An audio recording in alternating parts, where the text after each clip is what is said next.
believe in what you fight for, but there are others who think differently. For example, there are Islamist extremists who believe that people will go to hell unless they convert to Islam. They will sincerely, perhaps, break the law in order to force people to convert. In their view, they might be saving people's lives for eternity. There might be abortion activists who say that babies are being murdered and to save their lives we need to break the law to stop people having abortions. Why do you get to say that your moral conviction is the one that's right and other people's individual moral conviction are those that are wrong?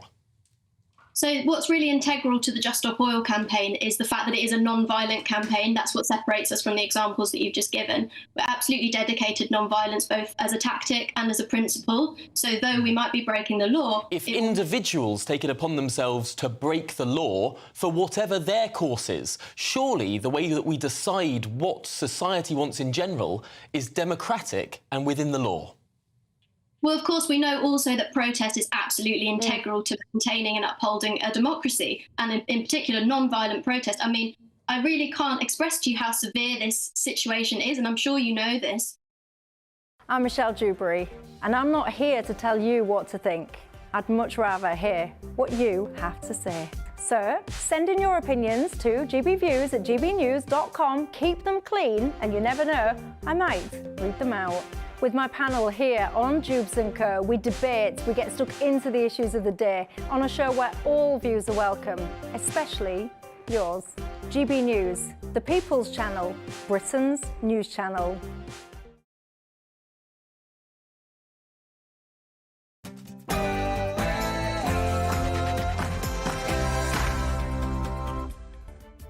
Hello, good evening. It's me, Jacob Rees-Mogg, on State of the Nation tonight. The Labour Party, the Socialists, are running out of ideas as it's set to abandon its flagship green spending policy of £28 billion a year. But surely, if even Sir Keir Starmer can see the problem with green policies, then the Prime Minister should go further and remove more of those costs. Did you know that inanimate regions of the United Kingdom could be racist and colonial? Well, that's exactly what a new report from a charity umbrella group is alleging. Isn't it strange that groups set up for people from the countryside, by people from the countryside, are accusing the countryside of being racist? And are the Quangos waking up from their slumber of bureaucratic groupthink? Well, the OBR boss has suggested, hold on to your seats, that we ought to cut benefits and curb mass migration. And for once, someone linked to the OBR has said something sensible. And while the synthetic pressure builds for the Prime Minister to apologise to Brianna Gay's mother over his trans joke, surely it's Sir Keir Starmer who should apologise for breaching Erskine May and misleading the House. State of the Nation starts now.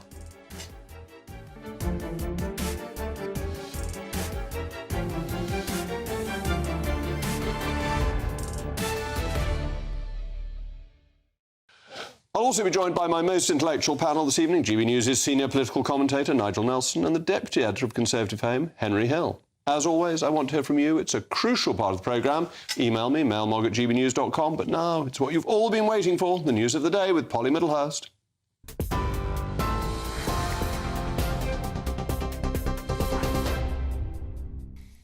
Jacob, thank you, and good evening to you. Well, the top story from the GB newsroom tonight is that Labour has confirmed today it is axing billions of pounds from its commitment to environmental issues. Sir Keir Starmer this afternoon said the pledge, one of the party's flagship policies, will be scaled back to almost £24 billion instead of the original £28 billion. He says Labour has had to cut back on their warm homes plan to insulate millions of houses over the next decade. And he went on to blame the Tories for a very broken economy. The reason for that is because since we announced the 28 billion, the Tories have done terrible damage to our economy, not just the Liz Truss budget, but also now the government briefing that it's going to max out on the government credit card. Reckless, but I have to anticipate the circumstances as they are now, not as I'd wish them to be. Sir Keir Starmer, well, the Chief Secretary to the Treasury, Laura Trott, says today's announcement confirms that Labour doesn't have a plan for Britain.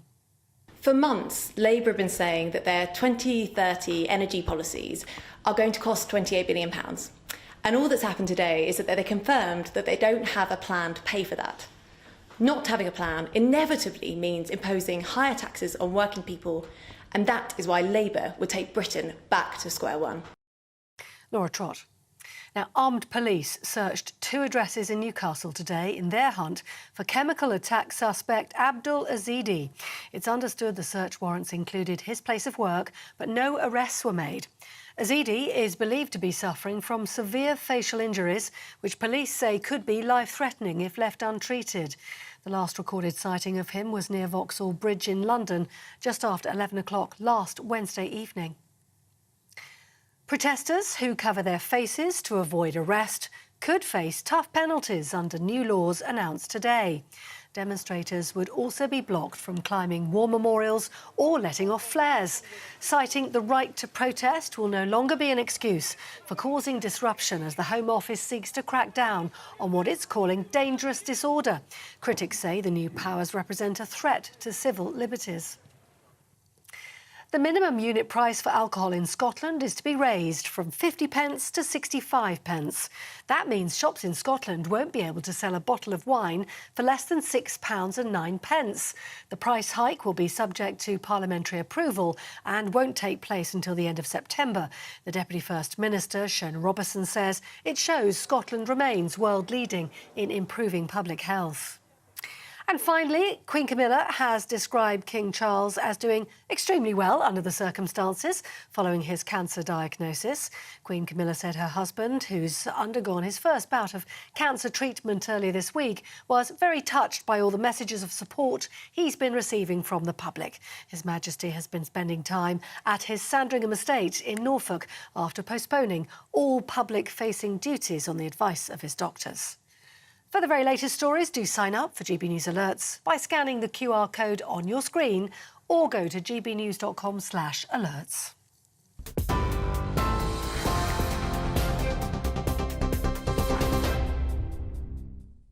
The Labour Party seems to be frightened of ideas. Last month, I ran through Labour's 5-point plan to tackle illegal migration. It is, of course, a non-plan that achieves nothing, mostly consisting of platitudes and virtue-signalling ideas about cracking down on smugglers or solving humanitarian crises that are not within a UK government's power. But this theme of creating 5-point non-plans doesn't end with illegal migration. In fact, Labour's entire ticket is based on another 5-point non-plan. And the real test for political policies is to ask if anyone would ever say the reverse. If they don't, it tends to be fatuous. So let's look at Labour's growth mission, which comes with another 5-point plan, which includes the routine platitudes of New Labour, such as, quote, providing stability, seizing opportunities, or giving working people opportunities. No points for the opposite here.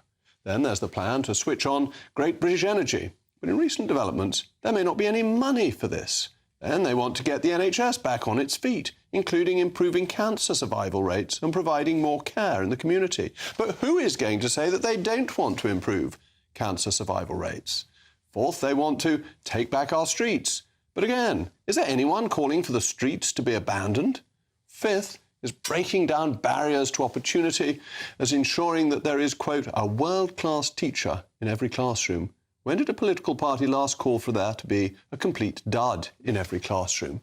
So I think it's clear that no one would say the opposite of most of these things, which makes them pointless. They're not real policies. They are just statements of worthy but pretty universal intent. Would Rishi Sunak conceivably say we shouldn't provide care in the community or that we shouldn't provide opportunities or stability? Of course not. They are meaningless platitudes. But we might have one concrete position from Sir Keir Starmer, the man himself. That is that he's going to abandon his £28 billion annual green spending pledge. No doubt he will claim this is because of a lack of money, but this isn't strictly true, because last June, when the Labour Party recommitted to the spending pledge, fiscal headroom has actually increased and the cost of borrowing has fallen. So could it be that Sir Keir Starmer is in fact a sceptic of the net zero agenda itself? Surely, even Keir Starmer can abandon a signature net zero pledge of his. Doesn't this mean that Rishi Sunak can go further in rolling back the costly green policies already in place? We know that net zero is seriously harming our industry, such as is the case in steel, as we discussed last week in Scunthorpe. We know that boiler companies have already begun increasing costs in anticipation of a boiler tax, which we hope is going to be scrapped. We know that green energy is unreliable and technology simply isn't yet ready. And we know that electric cars don't work that well, particularly when it's cold, which is why people aren't buying them. Rishi Sunak should take a leaf out of Sir Keir Starmer's book and roll back the green agenda even further. As always, let me know your thoughts, mailmog@gbnews.com. And I'm delighted to be joined now by a former Cabinet Minister when Tony Blair was Prime Minister and a friend of the programme, Sean Woodward. Sean, thank you for joining me. Is the Labour Party so certain in its own mind that it's going to win that it now thinks it can do so without any policies at all? And isn't this just a little bit complacent? I don't think there's any complacency on the part of Keir Starmer, and there's no certainty that Keir will win the election at whatever time this Prime Minister, Rishi Sunak, chooses to call it. So we take nothing for granted. What I think has alarmed everybody has been the state of the public finances and the ongoing problems that we are facing as a country. We are alarmed at how broken Britain is, and we are alarmed that even now, as the Chancellor gears up for the budget in March, there may be yet another raid effectively on the public finances in an attempt to try and bribe the electorate to vote Conservative later this year. And I think they won't fall for it. But unfortunately, it will mean probably another raid of £15 billion out of the public purse that effectively is unfunded. But Sean, two things on that. One is that this policy was recommitted to last year, and since then the public finances have actually improved, and there is more headroom, and interest rates have gone down for government borrowing. And secondly, if taxes are cut in the March budget, the Labour Party could go into an election promising to put them back up again if it wanted this money. And it just seems as if they're trying to get away from any policy of any specific nature because they just think they'll win anyway, and the less they say, the fewer hostages to fortune. I don't think it's remotely based on the idea that we think we're going to win anyway. I think it is based on not knowing the state of the public finances and not knowing when the Prime Minister will call the election. So I think, Jacob, if you could tell us when the election is going to be and what the state of the public finances will be as a consequence of what will happen in the budget yet again, then that might make it easier. And I think what you've got to understand here is that what Keir Starmer is doing is he hasn't abandoned the commitment to want to pursue the green agenda. What he's actually done is say our public finances may be in such a broken state by the time we finally get the election that what we wanted to do in the first 5 years is going to take longer than that. And I'm absolutely certain that if more money becomes available, that you now already can predict where that money will go. I think what Keir is doing is rightly being very sensible and very prudent. But you know as well as I do that efforts to improve the public finances after $400 billion was spent on COVID actually been decisions made by Rishi Sunak. I didn't agree with all of them, but he took very important steps, including increasing taxes and being tight on public expenditure, to get the public finances back in good order. So it's a bit of a red herring. It seems to me that it's just this avoidance of any clarity on policy. It's like Harold Wilson's approach when he said he'd have to see the books because he didn't want to say things that upset people. I think we've learned a lot from history. I mean, we've learned, for example, that if you govern the country in the way that Liz Truss did for 44 days, and you don't think that you have to be accountable, you can end up with Britain losing about 100 billion. And as a consequence, we've seen interest rates rise higher than they would have done if she had been fiscally responsible. We've also looked in the history books, and we've seen that what rightly Tony Blair did in 1997 was not make promises that he wasn't able to keep. And I think what Keir is doing here is looking at doing absolutely as much as he thinks is reasonable to presume he can do, which is why the 28 billion has been scaled back to about 5 billion. It's why we're no longer talking probably about being able to retrofit 19 million homes with insulation, but we still believe we can probably do 5 million in the first 5 years.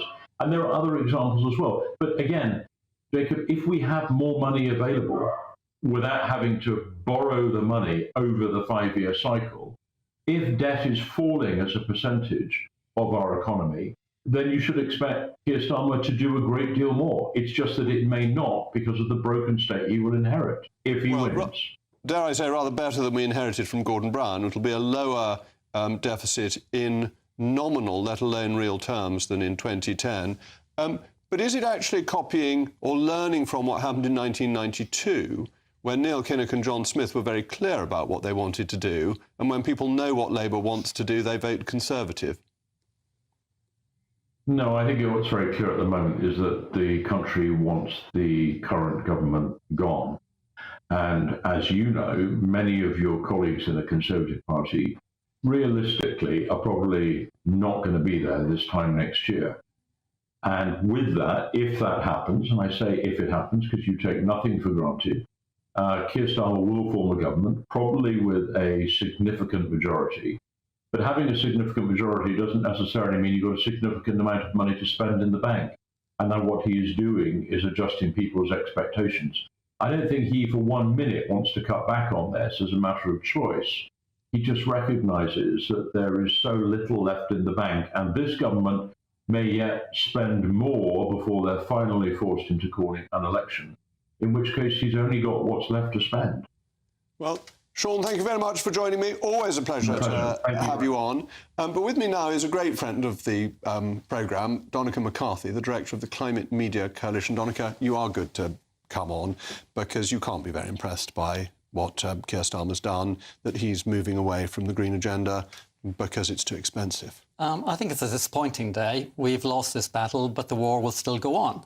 I think what's very interesting, we've just watched maybe a 5-10 minute debate between a Tory and a Labour politician, and neither of you mentioned the crisis that we're facing. Today, it was announced that for the first time in human history, the Earth breached the 1.5 degrees centigrade rise in temperature, which has enormous economic consequences going forward. So I would say what's happened today is actually a decision that will make Britain colder and poorer. Why do I say colder? Because we're going to cut back the insulation for 15 million homes. Families are suffering from cold because of lack of investment. And secondly, we're going to be poorer.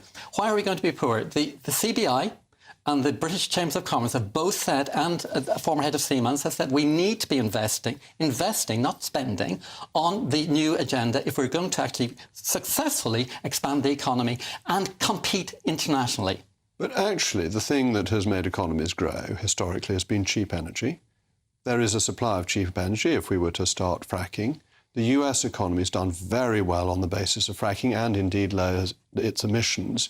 Wouldn't it be better to use a known, proved technology rather than thinking that there is a new technology around the corner? I mean, the Tory government, you know, Jacob, the Tory government itself has admitted that any gas that is produced in the UK will actually be sold at global prices. And one of the things I find quite interesting, I would say, you know, we have a choice. Are we going to be Priam, the King of Troy, and not listen to Cassandra warning about the threat of climate change? Are we going to be Pharaoh, who listened to David and said, yes, we will act? And what happened? He listened to Joseph, Egypt was protected and Troy was destroyed. And I argue both the Tories and yourselves are acting as Priam, King of Troy, and you will destroy our economy. I love your biblical illustration and the 7 years of feast and the then 7 years of famine.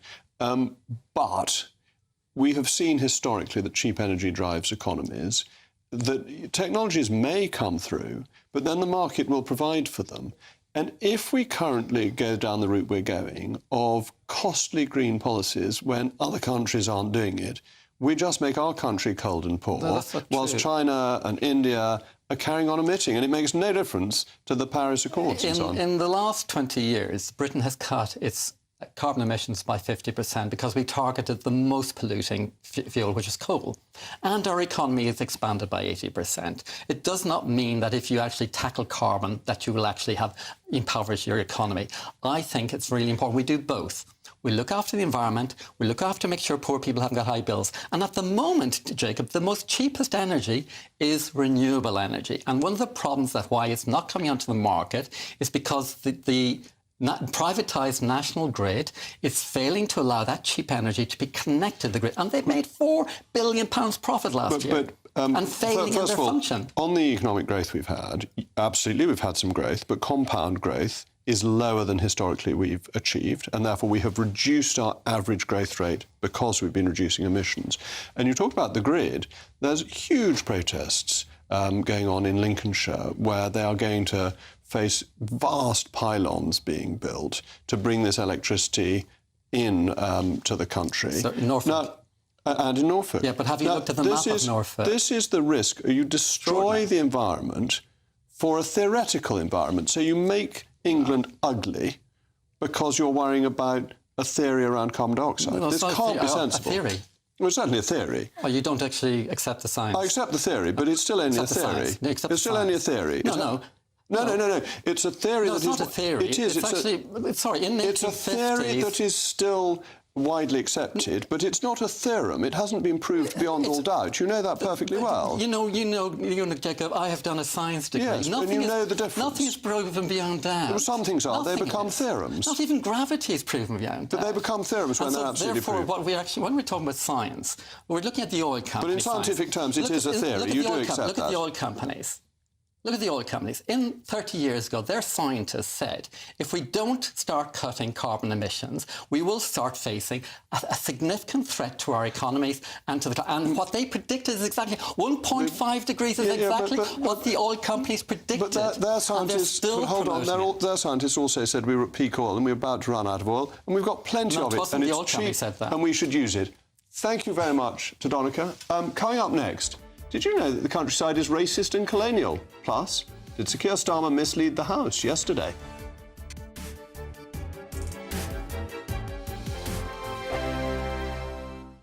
In the GB Newsroom, we bring you the news as it happens. With our team of dedicated journalists across the UK, we're ready to give you accurate reporting every day.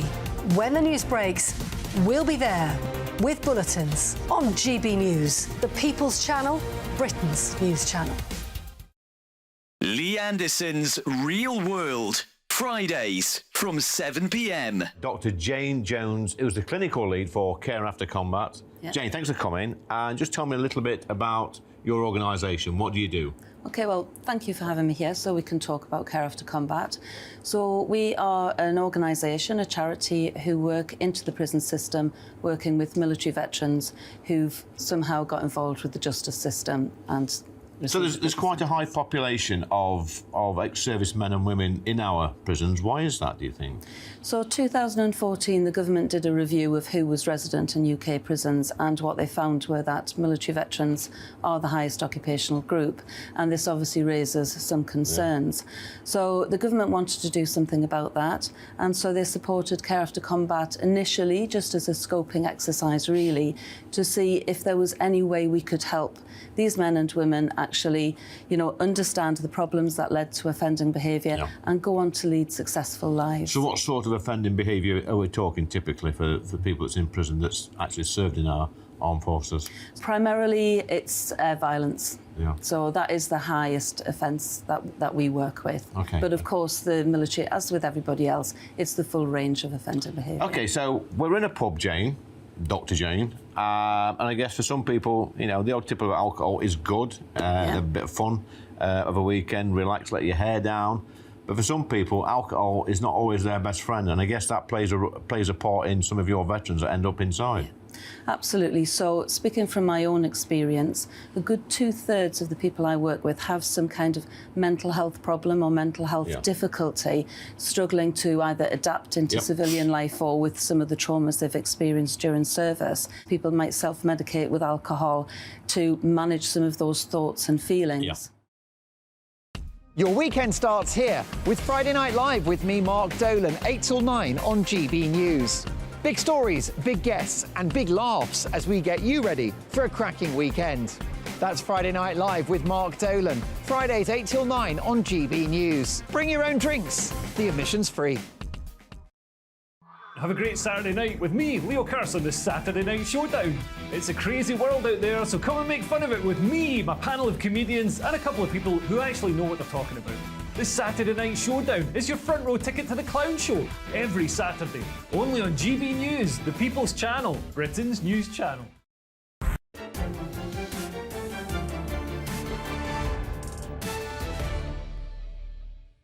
Welcome back. I'm still Jacob Rees-Mogg, and you've been sending in your mail mogs on our discussion on Labour's green policies. Jamie says, Labour's new strategy, launched an expensive project, withdraw it, blame the Tories. Peter, nobody but nobody has ever explained what the new green jobs are and how they will lead to growth. And Louise, Keir has looked at what's happening in Europe with farmers and has chickened out over his damaging £28 billion. I think that's absolutely right, Louise. You see what's happening across the continent. People don't want to vote and won't vote to be cold and poor. An umbrella group of wildlife charities has issued a bizarre report to an all-party parliamentary group suggesting that the countryside is a racist colonial white space, influenced by racist colonial legacies.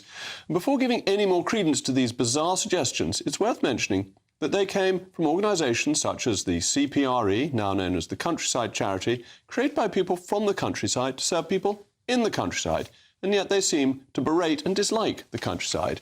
This report was handed to a parliamentary group for race and community, was seen by Telegraph journalists, who suggested that there ought to be a rights-based approach to access to green spaces, whatever that means, and that the government should create legally binding targets for access to nature, possibly by ensuring everyone has a green space within a 15-minute walk from their home. Well, with me now is my most intellectual panel, GB News' senior political commentator, Nigel Nelson, and the Deputy Editor of Conservative Home, Henry Hill. Nigel, this is sort of nonsense, isn't it? Why are charities spending good money accusing the countryside of being racist and colonial? Well, I did wonder that myself, actually. The idea that ethnic minorities can't go to the countryside and enjoy it, I find peculiar. That the bit where I think that I did tend to agree with the report was that they were arguing that the countryside and villages there have white British cultural values, and I think that's right. So my experience of the countryside is that people are not racist in the sense that it's not racist to want to control your borders, it's not racist to want to limit immigration to our economic needs. But there is a fear of the other, and where it seems to be most prominent is in those areas where there are few or no migrants. Do you think that, because North East Somerset doesn't have a high migrant population, but it's a very open society in that way. Yes, it has traditional values and it has the church fete in most villages every year and things like that. And the Archers is to some extent a representation of life that still goes on in rural communities. But there's no racism and colonialism. What does that even mean in terms of the colonialism thing? I didn't get at all. I think that white British cultural values, yeah, I think that's true. I think that's what a lot of villages are built on. I'm thinking of places like Suffolk, my home county of Kent. So I don't know how it is in Somerset. They may be far ahead of us in their liberal attitudes. But it does seem to me that criticism is right about the countryside. I wouldn't go as far as to say that they are racist or trying to keep people out of it. I mean, Henry, what Nigel's saying is very interesting. It seems to me, in a nutshell, his point is that cosmopolitan Londoners are slightly snooty about the countryside and think that they are more traditional and they don't like that because they're not fashionable Londoners. But these charities are meant to be countryside charities.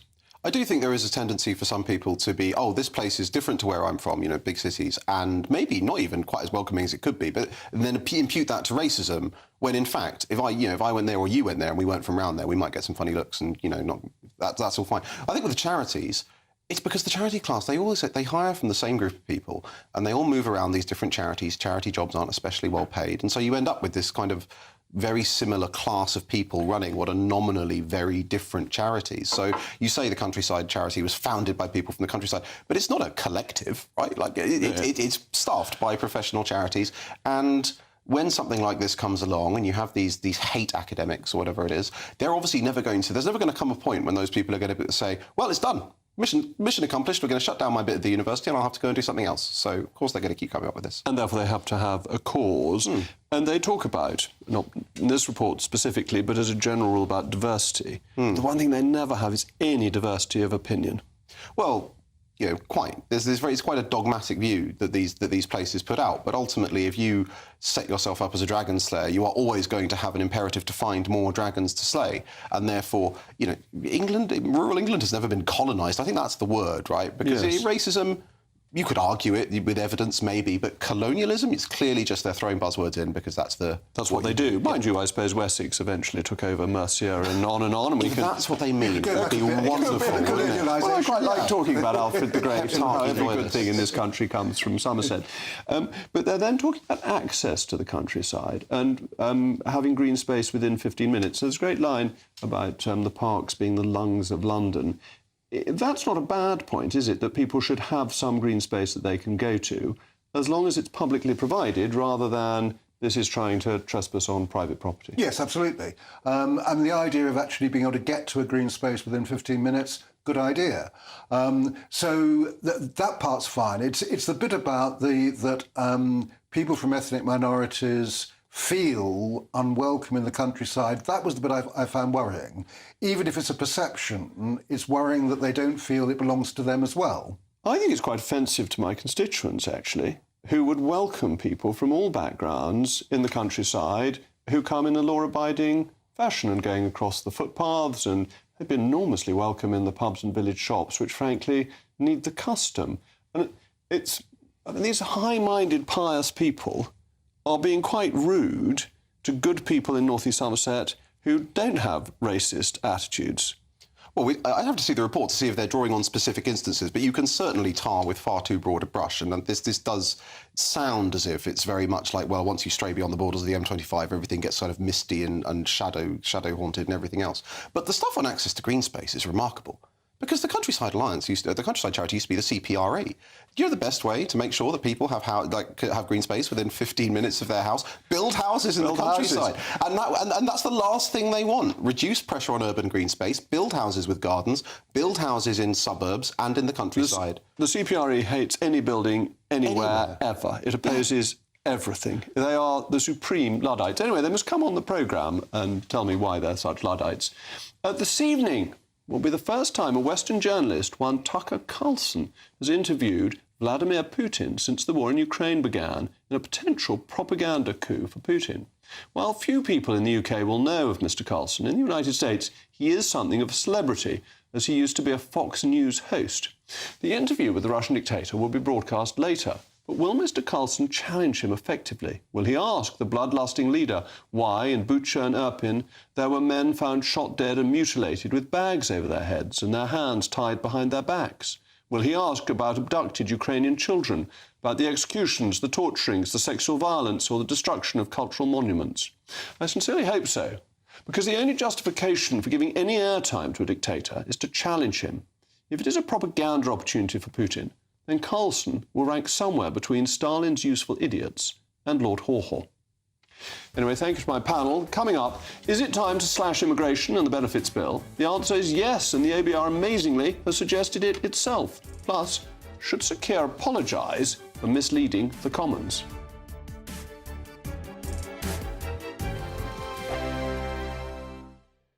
Big news, big debates, big opinion. Patrick Christie's Tonight is the week's biggest show. Every weekday, 9 to 11 p.m, we've got the inside track on the day's top stories. There'll be sharp takes you won't get anywhere else. We will set the news agenda, not just follow it, and I want to bring you along for the ride. Whatever it is, we'll have our finger on the pulse. It's news, but it's this close to entertainment. Patrick Christie's Tonight, 9 to 11 p.m, only on GB News, the People's Channel, Britain's news channel. GB News Breakfast. Every day from 6 a.m. So the highway code was amended recently. Passed me by, but anyway, a new poll suggests this has made no difference to the safety of road users, and I could believe that. Yeah, there was an awful crash in London, wasn't there? A bus and a pedestrian yesterday. Fatality. So we're asking, is the highway code fit for purpose, or should we just scrap it altogether? That's our debate this morning, and we're joined by Danny Kelly. She argues highways are not fit for purpose, and cycling instructor Anna Hughes thinks they are. Good morning to you both. You see, Anna, I think it's a good thing. I think the highway code is a good thing.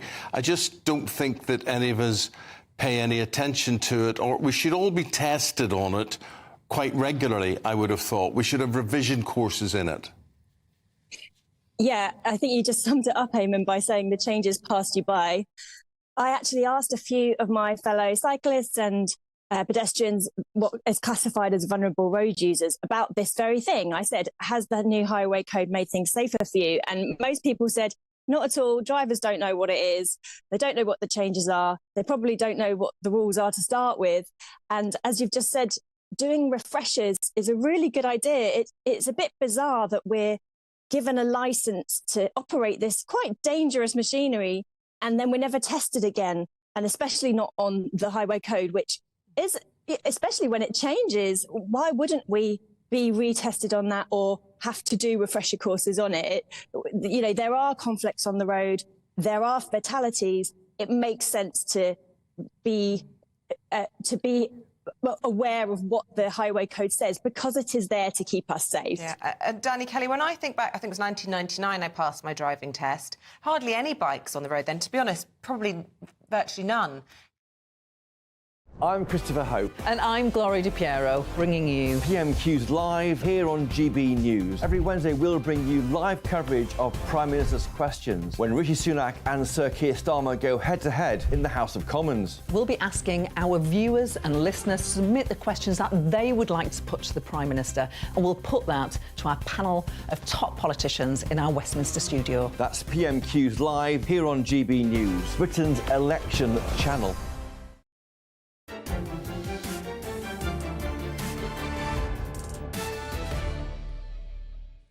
Well, welcome back. We've been discussing allegations of the countryside being racist and the Tucker Carlson interview coming later with Putin. And in relation to the countryside, Gareth says these charities have exceeded their remit and become politicised. Shouldn't they therefore lose their charitable status? I agree with that. I think charities shouldn't be political. George, there may be racism in the countryside, but often that discrimination is unconscious and not malicious. And Sheila, I'm from Cornwall and do not feel welcome in parts of London. Well, you'd be very welcome in SW1. I think you would raise the tone of SW1 were you to visit it, Sheila. Joy to the world, the Lord is come. Let Earth receive the Office for Budget Responsibility. An institution known to be risk-averse and dominated by bureaucratic groupthink might have found salvation. The ABR's boss, the Grand Fromage, the big cheese, has hit the nail on the head. He has suggested we need to cut Britain's vast benefits bill and curb mass migration. And he's right. As I mentioned yesterday, there are currently 5.5 million people on out-of-work benefits in the United Kingdom, and yet we are still told we need mass migration to fill the labour shortage. But there are millions of people who could work in the UK, but are being incentivised not to by our benefits system. If we can get our benefits bill under control, it currently sits at £230 billion, we may be able to afford some tax cuts to help unleash Britain's latent growth and provide the jobs that people could then fill. Well, with me now still is my intellectual panel, GB News' senior political commentator, Nigel Nelson, and deputy editor of Conservative fame, Henry Hill. Henry, it's a miracle the ABR said something sensible. It certainly is out of kilter with the normal tone of their contributions, and Conservatives will welcome it. I am slightly wary when I hear sort of technocrats talking about getting people back into work, because, as you say, it can mean getting people who are ill or on benefits back into work. But it is also, that reasoning is when you end up targeting people who are comfortably retired on their own resources, start calling them the economically inactive. It's what leads to the anti-family childcare policies we currently have, where the incentive is the state doesn't subsidise parents who want to stay at home. It's all about getting parents back to work as soon as possible. So whenever I see this, it's always like a gift horse. You do check inside the horse before you let it in. But still, it is good. It is good to have somebody recognise that years and years of importing hundreds of thousands of people a year have not delivered per capita economic growth at all. Well, that's absolutely right. And this year, just gone, 2023, the ABR was forecasting GDP per capita would actually shrink because of migration, 1.4 million people coming over the 2 years to the end of June 2023. But it's remarkable they've said this, because previously they always maintained that migration was economically beneficial. Well, migration normally does boost GDP if you don't adjust it for per capita, right? Just because you're making the pie bigger, right? But we are reaching the point where if you're importing 750,000 people into a country that isn't building nearly enough houses for ordinary population growth, that is obviously going to start racking up downsides. And now we have rents sky high, house prices sky high, and all the rest of it. So I think there comes a point when you have to recognise it. But I think it's really important that people start realising that when politicians talk about growth, if they're not talking about per capita growth, they are literally just talking about adding people to the economy. And Nigel, in the array of benefits and taxation, there are lots of little disadvantages, aren't there? That people don't want to go into the higher tax bracket if they've got children because they lose child benefit at such a rate that it creates very high marginal rates, and that these distortions discourage people either from going into work or from working harder to earn more. Well, I mean, childcare is the one that discourages people from going into work the most because it's so expensive. My daughter's got twins, so she's looking at £30,000 a year bill for childcare for them. I think the important thing that David Mills was talking about in the piece he wrote was that he's not talking about cutting benefits, he's talking about reducing the benefits bill, which is a rather different thing. Yeah. So that the idea that we want to get British workers into British jobs doesn't seem to be a bad idea. We're starting to do that by ending the 20% discount that bosses were able to pay foreign workers. That's good. Next stage should be to sort out the NHS waiting list, because nearly 3 million of those people who are not working are sick, and they might be less sick if they can get their operations. And actually, one thing I would like to see is the universal credit being fully implemented so that the withdrawn rate of benefits is reduced, so that you have an incentive always to go into work. Well, I mean, it goes back to the old Ian Duncan Smith idea that work should pay more than benefits. Absolutely. Well, Nigel has rightly pointed out in his latest piece for GBNews.com that the Prime Minister could still salvage the next election if he's able to persuade the 23% of undecided voters to vote for him. And Nigel has devised a test that will not only help you decide which way to vote, but also one that seems to get to the heart of the disagreements between capitalists and socialists.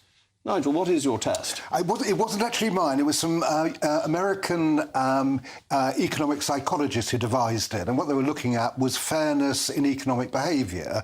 But it works, it seems, in politics. So the test is a hardware store buys shovels for £10 and sells them for 15.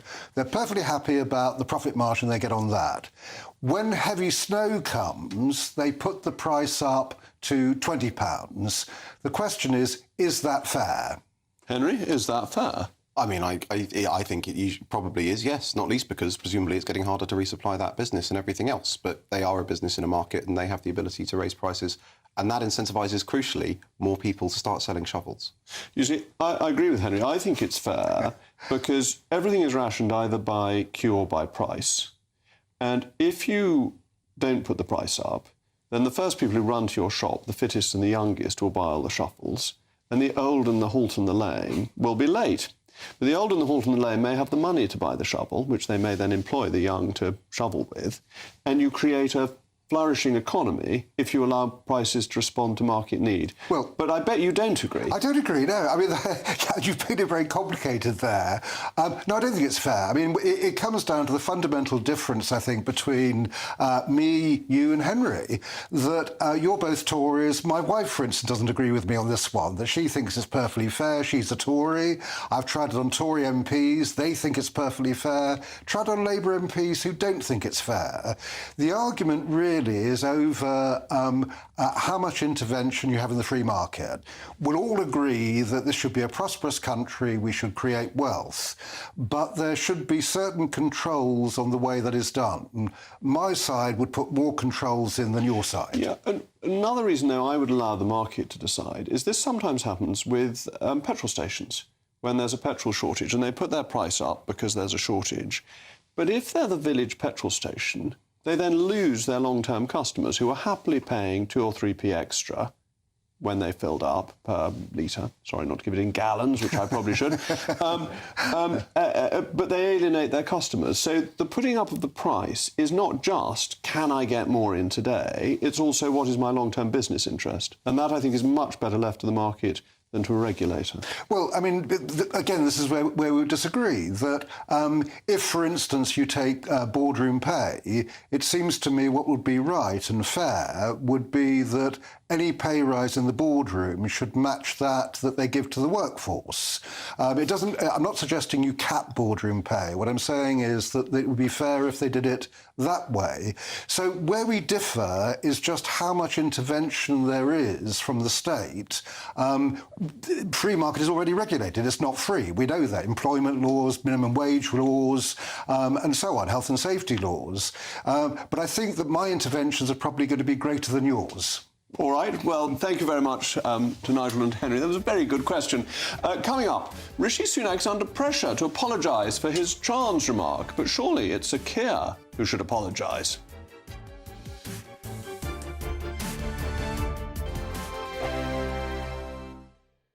Tired of the usual focus-tested, pre-prepared Westminster runaround? Well, so am I. So you want higher taxes? Is your department to blame for this? Are you rethinking this policy? Every Sunday at 9:30, I'll be sitting down with those in power to get the truth about the issues affecting you. Let's be honest, we've known about the cost pressures of this project for years, not months. That's the Camilla Tominey Show, a politics show with personality. On GB News, the People's Channel, Britain's news channel. Patrick Christie's Tonight. Weekdays from 9 p.m. So a new poll has revealed that Gen Z or Gen Z, I don't know how I'm supposed to say it, and British boys and men are more likely to believe that feminism has done more harm than good when compared with older respondents. So the polling also found that a quarter of UK males aged 16 to 29 believe it's harder to be a man than a woman, with 1 in 5 looking favourably upon controversial influencer Andrew Tate. 37% of them also agree that the phrase toxic masculinity is unhelpful. So, with Gen Z boys increasingly holding this view, has feminism done more harm than good? Let me know your thoughts. Email me, gbviews@gbnews.com, tweet me @gbnews, and make sure you take part in our poll. But I'll bring you those results shortly. Going head-to-head on this tonight are author and commentator Anna May Mangan and YouTuber and social media influencer Pearl Davies. Both of you, thank you very much. Pearl, I'll start with you. Has feminism done more harm than good, especially when it comes to these Gen Z boys? Yes, it has. Feminism really has turned into a bunch of crybaby women that want to complain that we're not given equal opportunity when really women are given more opportunity than men. And so, yeah, I would say feminism is a hate group and it's a bunch of crybaby women. Anna, would you like to come back to that? Crybaby women feminism, apparently. So we've got a right lad with us tonight with Pearl and her opinions, haven't we? How could it possibly do harm? Pearl wouldn't do. I hope you vote. I assume you do. I hope you're not chained to the kitchen sink at home. I'm not sure if you've got a job, so I don't know very much about you, but you're probably, if there's a bloke doing the same thing as you, you're probably earning less than him. So of course feminism is something that it got us the vote in the first place, and it's still doing a power of good. It's just whingy men, and actually I changed that. They're lads, they're not men. 2024, a battleground year. The year the nation decides. As the parties gear up their campaigns for the next general election. Who will be left standing when the British people make one of the biggest decisions of their lives? Who will rise? And who will fall? Let's find out together. For every moment, the highs, the lows, the twists and turns. We'll be with you for every step of this journey. In 2024, GB News is Britain's election channel.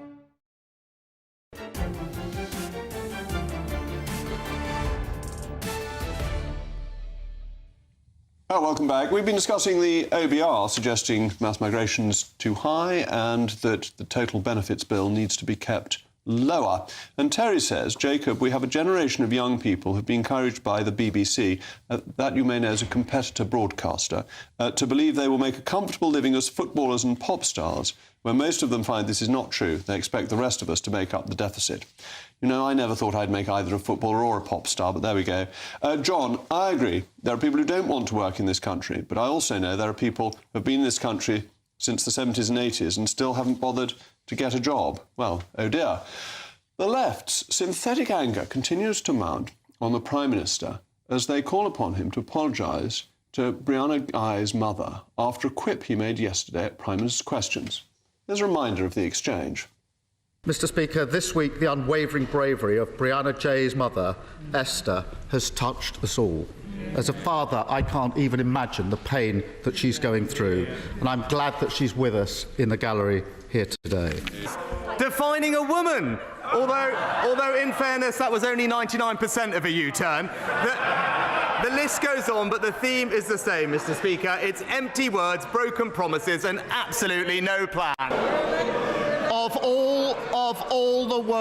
all the weeks to say that, when Brianna's mother is in this chamber, shame. Parading as a man of integrity when he's got absolutely no responsibility. Well, there are two reasons why Sir Keir Starmer ought to apologise. First, because Sir Keir was in direct contradiction of Erskine May 2130, which states, until recent times, it was not in order to refer to persons in the galleries, except generally for the purpose of an order for their withdrawal, though it was a matter of judgment for the chair as to whether to intervene. In 2017, the former strict rule was abrogated, the Speaker stating that such references could be permitted, but that references by members in debate should be brief and directly related to proceedings and should not be phrased, this is the key bit, so as to be in any way intimidating or to seek to influence debate. Starmer clearly wanted to influence the debate. And second, because he misled the House when he said that Brianna Ghey's mother was in the gallery at the time. She wasn't. She entered the gallery later. But a new procedural committee, the procedural committee, has ruled that non-ministers are now able to correct the record as well. So the opportunity is there for Sir Keir to make a statement, to apologise to the House if he inadvertently, which I'm sure it was, misled him. And you may remember that Boris Johnson was expelled from the House of Commons, effectively, when he was found to have misled the House. So it's quite a serious matter. With me now is my panel, GB News' senior political commentator, Nigel Nelson, and Deputy Head of Conservative Fame, Henry Hill. This is the most synthetic row because Keir Starmer thinks he's on weak ground on trans issues. No, I think that what we have here is a naive and inexperienced politician for a Prime Minister who should never, at a time when Brianna's murder was very much in the public eye, should never have even mentioned that in the first place. Having mentioned it and having been told that Brianna's mother was in the Commons, I appreciate not in the gallery at that particular moment, he should have then dropped it immediately. He didn't. And finally, he should have apologised immediately afterwards when he gave Brianna's father offence. He could carry on saying, look, I didn't mean to actually cause an offence. All I was doing was trying to talk about the flip-flops that Keir Starmer was performing. Perfectly legitimate, but just say sorry. But it is perfectly legitimate to talk about these issues, and Starmer is weak on the trans issue and unpopular on the trans issue, and to cover up his unpopularity, he's calling for this ridiculous apology over an issue that he has raised, that it's all the fault of Keir Starmer, who is using the misery of a family for political benefit in what I think is a pretty disreputable way. We're talking about timing here. We're talking about a situation where the murder of a young trans woman is very much in the public consciousness, and because of that, the Prime Minister should not make a joke out of it at Prime Minister's questions. And that, to me, shows why he's just simply his naivety in not spotting that. Henry, I think the Prime Minister is perfectly reasonable to make this sort of a point. It's an important point of division between the Labour Party and the Conservative Party. And that Keir Starmer does this, he takes offence whenever he's found to be wanting. Do you remember the synthetic fury when Boris Johnson said he hadn't prosecuted Jimmy Savile, who had been alive whilst he was DPP and wasn't prosecuted when he was DPP? So I think that Nigel is right in as much as on the pure politics of this, setting aside the principle for a moment, yeah, it was badly judged. He didn't even need it to make the substantive point, which was all of Labour's U-turns. He had a long list. He could have simply avoided it. So as a tactical point, that's correct. But the very fact that we're talking about this, and Nigel is saying the Prime Minister should have avoided this point, he should then have apologised because she was in the gallery, is precisely what you were saying about the rule about Erskine May. And I think that, sadly, it's not a one-off. The rule about the gallery has changed, but the whole character of the House of Commons has changed now because it's live broadcast everywhere, because MPs can be clipped. It's not an exchange between MPs. It's not a debate. It is grandstanding, and this is just a very small example of the decline of the House of Commons. Well, I agree with that. I would like to go back to the pre-2017 rule that people don't refer to the galleries, because we now get this week in, week out, that there is somebody in the gallery who we're pleased to welcome. But every week we have constituents in. We'll take up the whole of business if we're welcoming everybody who comes along and never get round to the substantive issues. Well, indeed, but that's all right, because you can always have the Speaker cut the actual speaking time on important bills to 1 minute or 30 seconds or whatever it takes to get the legislation through. Henry's got such a good point on that we are not using the time available on report stages of bills. On Tuesday, the Labour Party failed to use all the time available on its own opposition day. The Labour Party had chosen 2 subjects for debate, and we rose an hour early. This is not how the House of Commons ought to be operating, and this is part of the problem. It's using the chamber for publicity stunts rather than using it for its proper purpose. I don't think the Keir Starmer issue on this particular one was a publicity stunt. It was a genuine outrage reaction to what he just heard. When it comes to the time that Parliament uses, once people have finished actually their business, I think it's quite right that Parliament stops. I don't think you have to fill the time just for the sake of it. But you know what Opposition Day debates are like. Yes, I do, yeah. And it is odd that you can't find enough speakers from the opposition when you've chosen the subject for debate, because you would assume it is an important topic. But do you not think it's reasonable for any debate that takes place in Parliament should actually be, once you finish saying what you're saying, don't carry on saying things for the sake of it? I absolutely agree with that. If you could say that scrutiny of bills was being well done, but it isn't. Well, that's a whole different thing. It isn't. It's being passed to the House of Lords, delegated to the House of Lords, and we're not doing, mainly because the opposition doesn't bother to do it, the line-by-line scrutiny that the House of Commons used to do. No, I mean, I think this is where select committees do a fantastic job, because they're the ones who seem to scrutinise bills most assiduously now. Well, thank you very much to my panel. That's all from me. Up next, it's Patrick Christie's. Patrick, what have you got for us this evening? Well, a heck of a lot on. I have the Minister for Common Sense, Esther McVeigh, a TV exclusive, revealing what the civil service don't want you to know about what they get up to.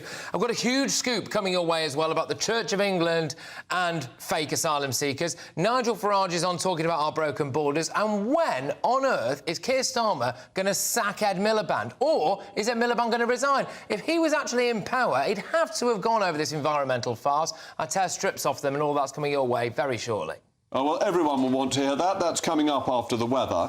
Now, I won't be back at 8 o'clock on Monday because the Prime Minister is kindly standing in for me at the People's Forum, which will bring him to the North East, where you can ask him any question you like. I'm Jacob Rees-Mogg. This has been State of the Nation. The weather in Somerset will be so absolutely splendiferous. I understand there may be snow coming in other parts of the country, but that Somerset is going to be immune from this, being a haven of calm, nice, sensible weather. A brighter outlook with Box Solar, sponsors of weather on GB News.